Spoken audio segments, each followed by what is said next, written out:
Hello guys, welcome to our blog channel. তোমাদের সবাইকে আবার ফিরে দেখা হলো। তো আজকে আমরা একটা ব্লগ করছি। আজকে তোমরা সকাল থেকেই দেখতে পাচ্ছ যে ওয়েদারটা কেমন স্যাঁতস্যাঁতে আছে। এতদিন রোদ দেওয়ার পরে হঠাৎ করে এরকম করে বৃষ্টি, আনএক্সপেক্টেড ব্যাপার। কালকে দুপুর দিয়ে বৃষ্টি শুরু হয়েছে। তো কালকে আমার পরীক্ষা ছিল, তো আমি গেছিলাম বৃষ্টির মধ্যে পরীক্ষা দিতে। দেন রেনকোট পরে তো ওই নিয়ে একটা ব্লগ ছাড়া হয়েছে। তোমরা আর ব্লগে গিয়ে অবশ্যই ব্লগটাকে দেখবে, লাইক কমেন্ট সাবস্ক্রাইব করবে। তো তোমরা দেখবে। তো আজকে আমি ওই একটা জিনিস নিয়ে ব্লগ করছি যে খুব স্যাঁতস্যাঁতে ওয়েদার, তো আমার একটু ইচ্ছা হলো যে না তোমাদের সঙ্গে শেয়ার করি। তো আমার কালকে পরীক্ষা ছিল, আজকে 19 তারিখ। না, এবার 19 তারিখ পরীক্ষা আছে, তো আজকে 14 তারিখ, তো আমি ফ্রি আছি, তো ভাবলাম একটা ব্লগ করি।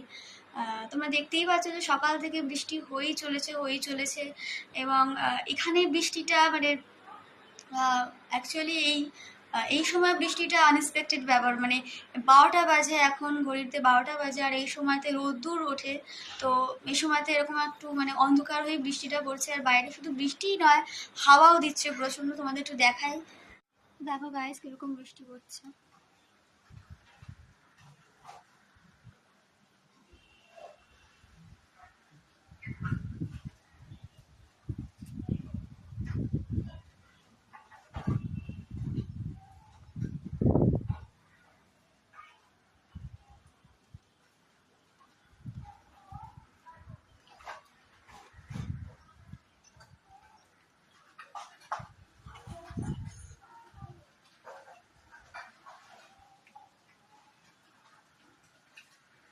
তোমরা দেখলে কেমন, হ্যাঁ এই দেখো, তোমরা দেখবে এখান দিয়ে আমার মেয়ে ঢুকে গেল, ব্লু ঢুকে গেল। তো বাইরে যেতে পারছে না। তো যাই হোক, তোমরা দেখলে কিভাবে আকাশটা একদম বাজে অবস্থা হয়ে রয়েছে। এমনিতে আমার বৃষ্টি খুব একটা ভালো লাগে না, কারণ আমি বৃষ্টিটা হলে আমার খুব মন খারাপ হয়ে যায়। কারণ বৃষ্টি স্যাঁতস্যাঁতে করে রোদ উঠলে, খুব রোদ উঠলে আমার অসুবিধা হয়। মানে মিডিয়াম ওয়েদারটা থাকলে আমার বেশ ভালো লাগে। যেমন আকাশটা বেশ, এখন তো তোমরা জানো যে দুর্গাপুজো আসছে। দুর্গাপুজোর ওয়েদারটা এরকম হয়, পেঁজা তুলোর আকাশ। তো সেখানে এরকম বৃষ্টি থেকে আমার মাথায় টেনশন উঠছে যে এবার হয়তো পূজায় বৃষ্টি হবে আর কেউ কোথাও বেরোতে পারবে না। তো সেটা নিয়ে আমার খুব টেনশন আছে। তো এদিকে স্যাঁতস্যাঁতে ওয়েদারের জন্য দেখতে পাচ্ছ যে ঘরের সমস্ত লাইটস অন হয়ে গেছে। কারণ স্যাঁতস্যাঁতে ওয়েদারে অন্ধকারে থাকতে আমার আরো বেশি আনকমফোর্টেবল ফিল হয়। তো আমি অন্তত এই ঘরে লাইটটা জ্বালিয়ে ব্লক করছি না, শুধু আমাদের বাড়ির হোল বাড়ি লাইটই জ্বালানো এখন। মানে সকালবেলাটা মনে হচ্ছে লাইক বিকেলবেলা। তো চলো ফ্যামিলির সঙ্গে কথা বলা যাক, আমার ফ্যামিলি। তো দেখো, এখানে আমার ফ্যামিলি বসে আছে। এটা দিদা, এটা মা, তোমরা তো জানোই। আহ, তো দেখেছো, তোমাদের বলেছিলাম সমস্ত ঘরে লাইট জ্বালিয়ে দেওয়া হয়েছে, এত অন্ধকার হয়ে গেছে, প্রচন্ড অন্ধকার হয়ে গেছে। আর এখানে পাখিটাও কেমন গুটিয়ে গেছে, তোমরা দেখতে পাবে কিরকম ধরনের। এটা বলো তো তোমরা কি পাখি, তোমরা প্লিজ কমেন্টে জানিও এটা কি পাখি, তোমরা জানো নাকি? অবশ্যই অবশ্যই হয়তো সবাই জানো, তবু কমেন্টস করো। এই পাখিটা কি পাখি তোমরা অবশ্যই বুঝতে পারছো, কিন্তু সাইজ একটু বেশি ছোট। আর কাকিমা একটু মন দিয়ে রান্নাটা করছে না, রান্না করতে করতে চলে আসে কাকিমা। কে গুলু?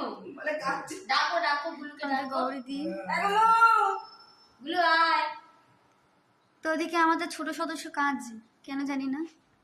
কোথায় কোথায় কি হয়েছে তোর? এই যে মানে বেশি মুখে মুখে উত্তর দিলে যা হয়, একদম ছন্ন ছাড়া বেড়াল।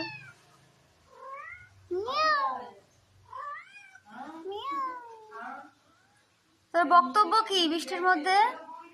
তোর বক্তব্য কি? ও বাইরে যেতে পারছে না বলে এরকম ভঙ্গিমা ভঙ্গিমা করছে, খুব এক্সট্রোভার্ট বেড়াল।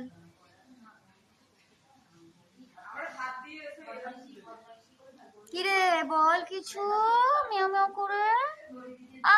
দেখেছেন আরে বাবা, মানে ওকে হাত দিলেও কামড়ে দেবে। কি হয়েছিল, আমাকে মারছিস কেন? গুলো গুলো, লাগে না লগে না আমার, লগে না আমার। এই দেখেছেন এত বড় বেড়াল? হ্যাঁ, যদি ইঞ্জেকশন দিতে তুই নিয়ে যাবি, তুই নিয়ে যাবি, তুই নিয়ে যাবি? কত বড় সাহস ওর! তুই বাচ্চা নেই বাবা, একদম বাজে বেড়াল, একদম বাজে বেড়াল। দেখুন নাকি আমরা হাত তুলছে আমার গায়ে।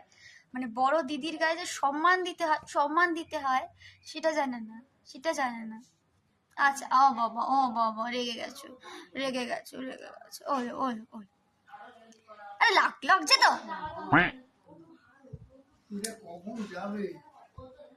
তো তো তোমরা দেখলে আমাদের ফ্যামিলিকে।